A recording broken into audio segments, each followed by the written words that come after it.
Kita bisa ketawa sampai dengan menangis. Gak usah ibu, saya masih mbak-mbak. Sebagai dosen di Universitas Padjadjaran, teman baiknya Hari. GCG Risk Management mengajar. Boleh ngiklan sedikit? Enggak dong, eksperimen itu kuantitatif. Kuantitatif. Berkarir sejak 2001. Linear, jadi saya nggak usah ngambil S3 2 kali. Iya. Karena pendidikan dan wanita dan bekerja itu adalah satu circle, saya pikir dan yang terakhir adalah saya lupa. Yang terakhir. Ibu juga lupa.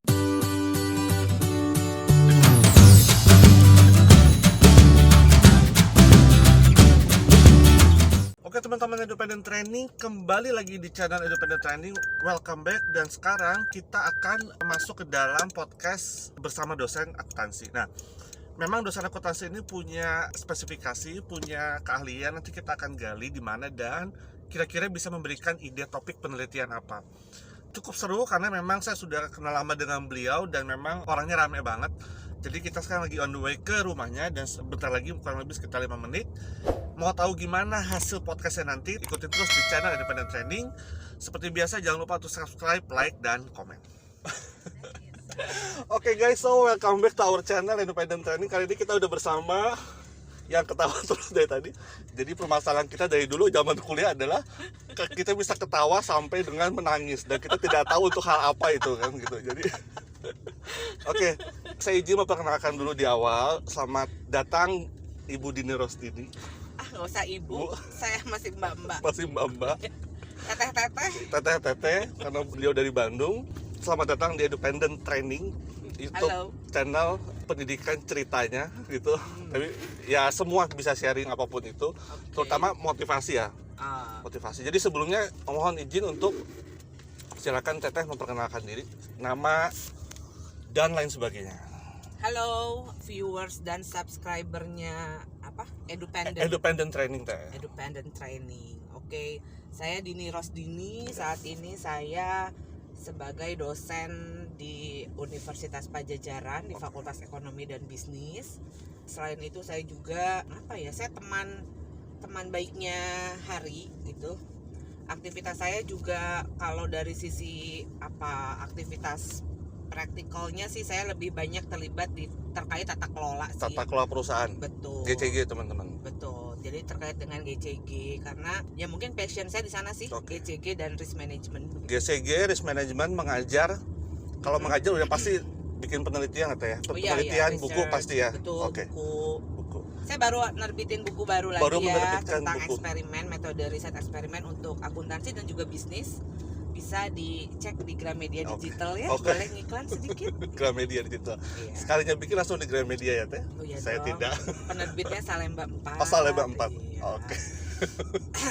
Memang terkesan ada nuansa kesombongan teman-teman setiap kita berbicara. Saya itu sama Hari, luar biasa deh. Iya, siap. Jadi itu tadi eksperimen tuh untuk kualitatif ya Teh? Enggak dong, eksperimen itu kuantitatif. Kuantitatif, oke, eksperimen kuantitatif. Ya terlihat sekali saya jarang belajar ya teman-teman dalam pertemuan 2 menit pertama ini. Seperti biasa gitu. Oke, setelah kesibukan, oke guys, gue sambil ngecek dulu karena gue juga lupa karena buyar semua kalau udah ketawa-ketawa. Oke, setelah perkenalan kesibukan, Teh dosen akuntansi di negeri ya, sorry ya Teh. Negeri, oke. Boleh tahu Teh sudah berkarir berapa lama sebagai dosen? Saya itu berkarir sejak 2001 diangkat sebagai pegawai negeri sipil. 2001 pegawai negeri sipil, kemudian sampai dengan saat ini di negeri. Iya, di PTN di Unpad. Di Unpad, oke. Teh boleh tahu latar belakang pendidikan S1, S2, S3? Oke, S1 saya adalah akuntansi Unpad. Bandung. Itu zamannya UMPTN. UMPTN. Iya, jadi lulus UMPTN. UMPTN. Iya. S2-nya di Magister Akuntansi Unpad. Oke, Unpad. Lalu S3-nya di Doktor Ilmu Akuntansi UI, Universitas Indonesia. Oke, so S1, S2, S3 akuntansi. Yes. Linear sekali. Yes. Linear. Jadi saya nggak usah ngambil S3 2 kali. Iya. Ya, seperti itulah. Oke. Teh, kalau bicara akuntansi, punya expertise di mana Teh? Artinya dalam konsentrasi, Teteh ada expertise-nya di mana? Oke. Kalau saya sih memang dari dulu ya, dari zaman masih muda. Oke, sampai sekarang juga masih tetap muda. Muda, alhamdulillah. Jadi saya dulu kan magang segala macam sebagai dosen ya, masih sit in segala macam tuh saya dari dulu memang di akuntansi keuangan. Akuntansi keuangan. Ngajar pun sampai saat ini memang masih core-nya itu akuntansi keuangan. Namun sebetulnya secara pengalaman praktikal, secara riset gitu, dan juga saya sering diminta mengajar juga di akuntansi sektor publik gitu. Dan kemudian sekarang saya juga mulai menseriusi gitu ya, menseriusi di bidang GRC itu, governance, risk management and compliance. Jadi riset-risetnya ke arah sana dan ke aspek-aspek behavioralnya terutama hari. Stop teh. GRC mungkin akan jadi topik riset yang masih baru ya teh. Iya. Masih baru. Nanti kita hold dulu. Nanti kita punya section sendiri tips tugas akhir teh.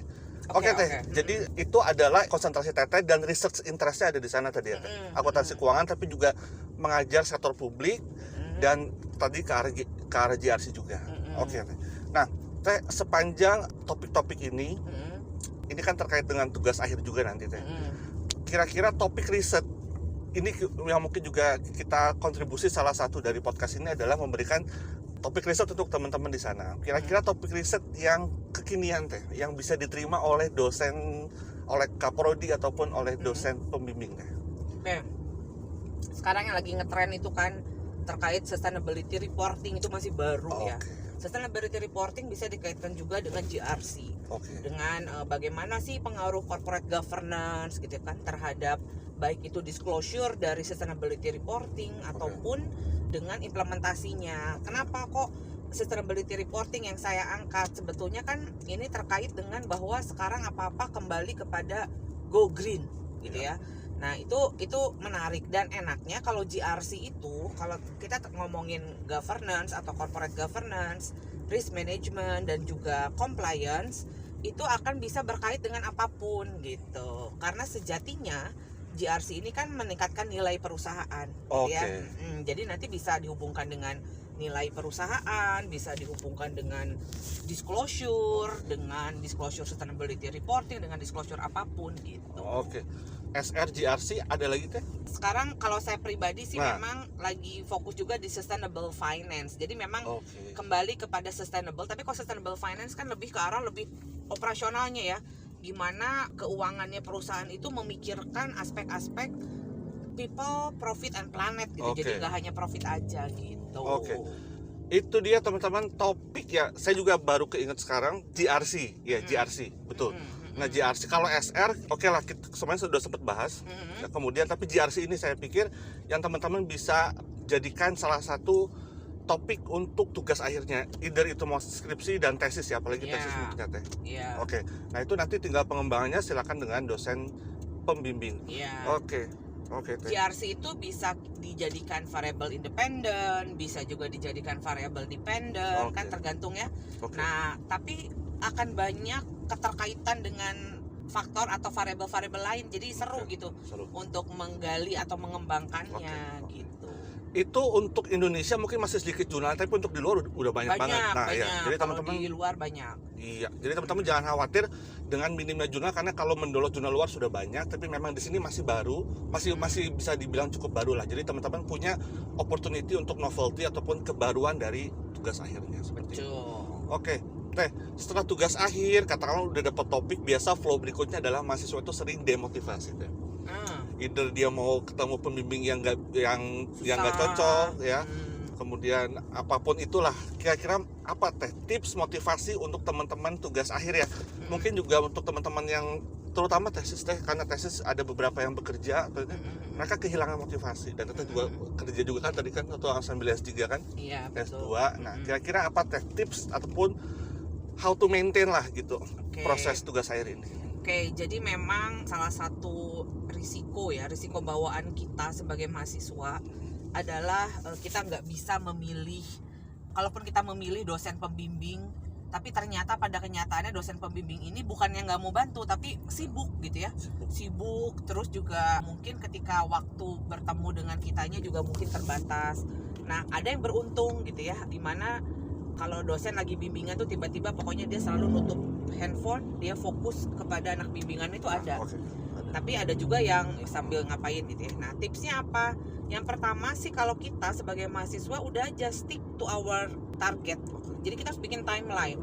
Kita harus bikin timeline. Kita selesaikan bab 1 kita dari tanggal berapa sampai tanggal berapa.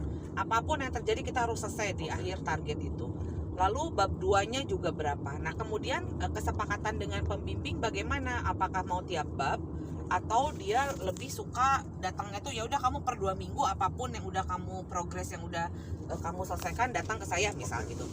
Pokoknya ingatkan dosen pembimbing mengenai schedule bimbingan, karena bisa jadi kalau dosen pembimbing itu kan karena kesibukan dan juga mahasiswa bimbingannya juga banyak, beliau ini juga mungkin lupa lah ya. Jangan sampai beliau yang mengingatkan ke kita gitu, jadi kita yang mengingatkan. Mohon maaf tapi tentunya juga harus mengingatkan dengan kalimat yang baik ya. Iya. Nah, seperti itu. Jadi mengingatkan lalu kita bimbingan. Nah, kalau dia sibuk atau apa ya sabar, mengingatkan terus gitu.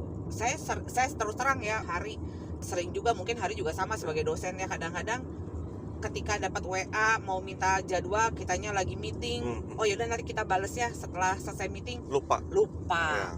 Taunya bless aja lupa. Tapi mahasiswa yang sabar walaupun kita nggak bales, nanti dia paling kalau saya sering kali tuh 2 hari kemudian, mohon maaf ibu, dia mengulangi kalimat yang sama dari WA sebelumnya. Oh iya maaf, WA-nya lupa saya balas gitu. Jadi jangan ragu untuk mengingatkan. Jangan ragu. Tentunya dengan kalimat, dengan tutur kata yang sopan gitu. Kan kadang-kadang juga banyak itu yang sering saya ingatkan ke mahasiswa juga ya, cara kita berbicara, menulis WA itu kan ada tata kramanya lah gitu. Jadi sama-sama saling menghormati aja gitu. Ada lagi deh sama apa ya, jadi memang kita jangan terlalu ngandelin si dosen pembimbingnya juga gitu Hari. Jadi harus inisiatif. Jadi misalkan dosennya nggak ngarahin kita untuk baca jurnal-jurnal tertentu, tapi kita cari terus gitu. Jadi menurut kalau saya selalu ngasih tahu ke mahasiswa bimbingan saya gini, kamu baik itu S1 sampai S3 nih ya, saya kalimatnya selalu sama. Kamu atau Anda atau Bapak Ibu, kalau yang S3 kan seringkali lebih tua dari saya malah mahasiswanya. Tolong setiap hari luangkan waktu 1-2 jam saja untuk tugas akhir ini. Jadi untuk skripsi, tesis, disertasi luangkan 1-2 jam.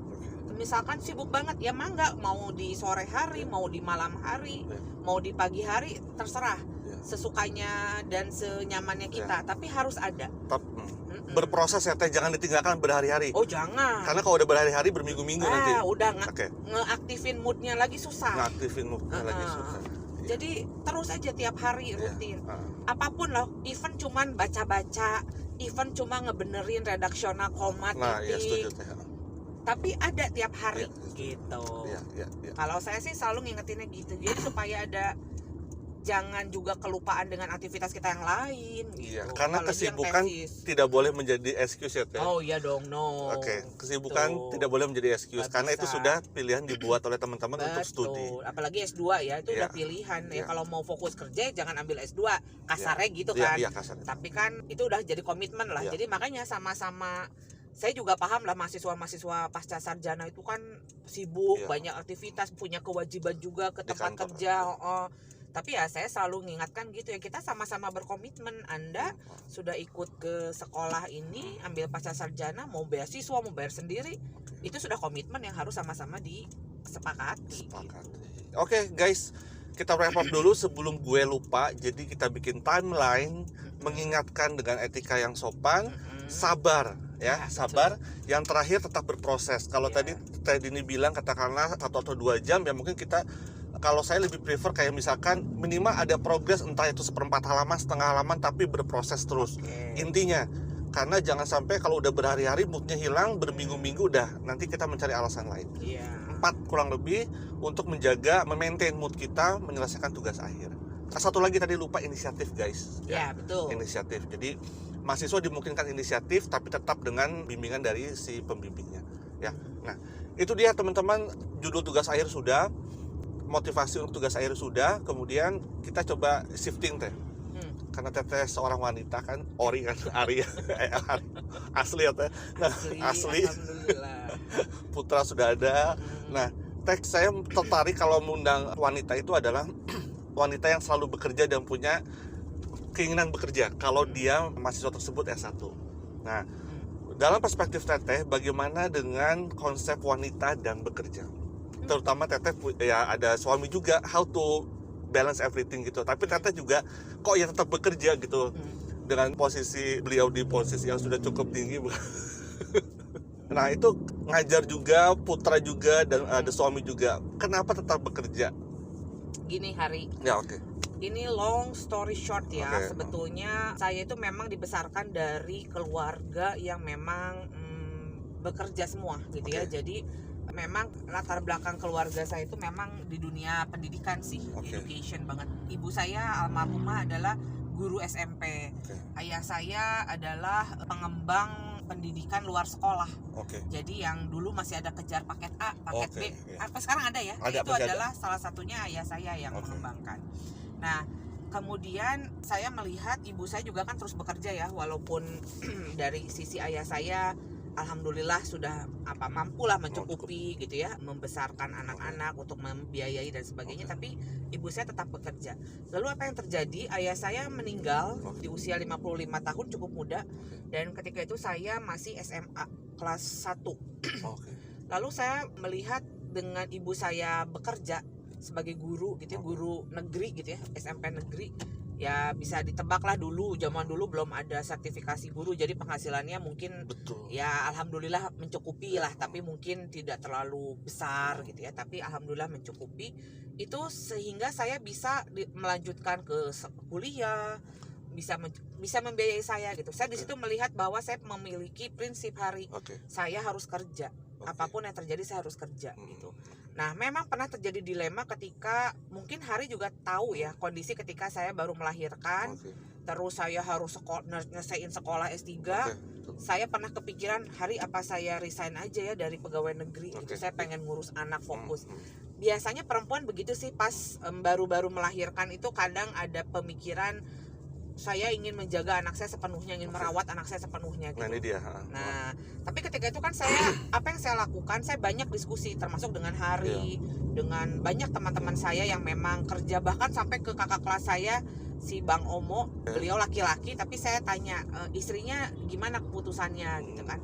Dari segala macam pembicaraan dengan teman-teman gitu ya, Dan keluarga Teh tentunya ya. Keluarga Ya, juga didapat kesimpulan mending coba resapi lagi tujuannya kamu itu apa gitu ya. Dan saya berpikir, dan ada satu kalimat dari sahabat saya, Din, almarhumah ibu juga pasti akan seneng, akan bangga, almarhum Apih kamu juga bakal bangga kalau kamu bisa ngelanjutin doktor kamu, kamu selesai doktor kamu, dan kamu terus bekerja sebagai dosen, bahkan kamu sampai nanti level guru besar, profesor.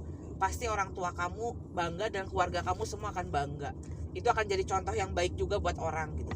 Di situ saya termotivasi Hari gitu. Jadi saya di situ kalau gitu ya saya harus belajar untuk membagi waktu dengan baik gitu.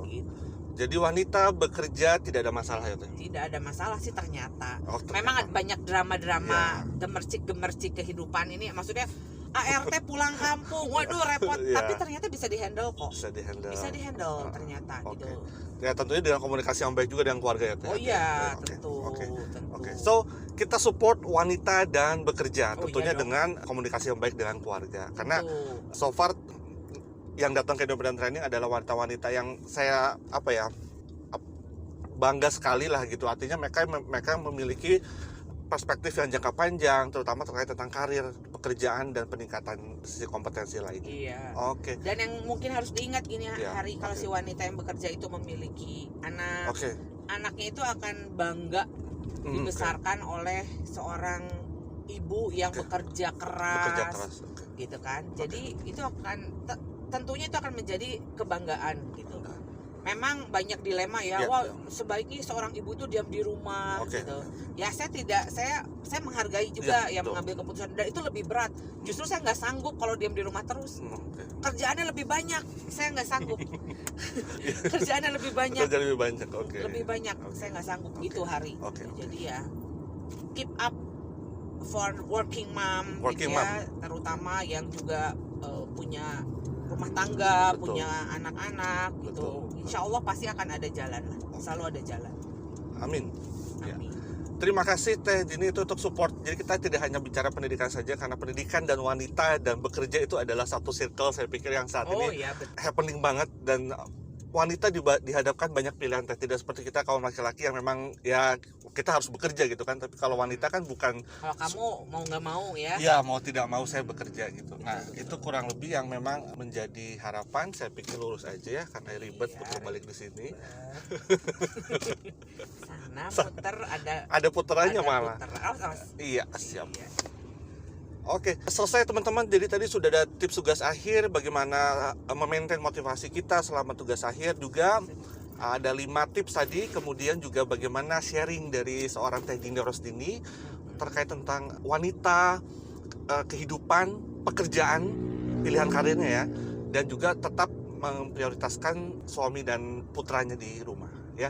Nah, terakhir Teh, kurang lebih kita akan ngomongin tentang pesan untuk teman-teman independent training di luar sana. Untuk terserah Teteh, mau untuk wanita, untuk yang tugas akhir, kira-kira ada pesan akhir apa? Pesan, pokoknya kalau kalau saya punya prinsip do finish what you have started gitu. Jadi apapun yang kalian mulai, kalian memulai kuliah, akhirnya apa? Akhirnya tugas akhir, selesaikan gitu ya.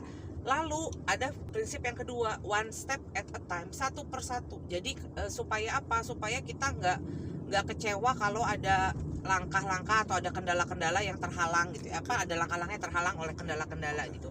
Tetap aja jalan one step at a time. Untuk apapun. Jadi untuk belajar, untuk nyelesain tugas akhir, untuk semua kehidupan inilah. Jadi semua itu akan ada proses, semua itu akan ada waktu yang terbaik. Jadi tetap sabar gitu, tetap termotivasi itu sih. Dan kalau udah satu kita penuhi, jangan pernah puas, kejar untuk berikutnya. Gitu. 3 hal teman-teman. Yang pertama adalah selesaikan apa yang sudah kamu mulai, apapun itu, pekerjaan, pendidikan, cita-cita kamu. Kedua, one step at a time. Dan yang terakhir adalah saya lupa. Yang terakhir, Ibu juga lupa. keep motivated kali ya. Keep motivated. Iya. Oke, guys, itu obrolan kita bersama Teh Dini Rosdini. Saya sebut Teh karena memang seperti udah kakak saya sendiri. Ngomelnya juga udah kayak kakak saya sendiri, bercandanya udah kayak kakak saya sendiri. Tips, motivasi, dan sharing life lah sedikit tentang seorang Dini Rosdini ya. Itu dia konten kita kali ini, guys. Dosen akuntansi, wrap up for today. Stay terus di channel Independent Training. Bye.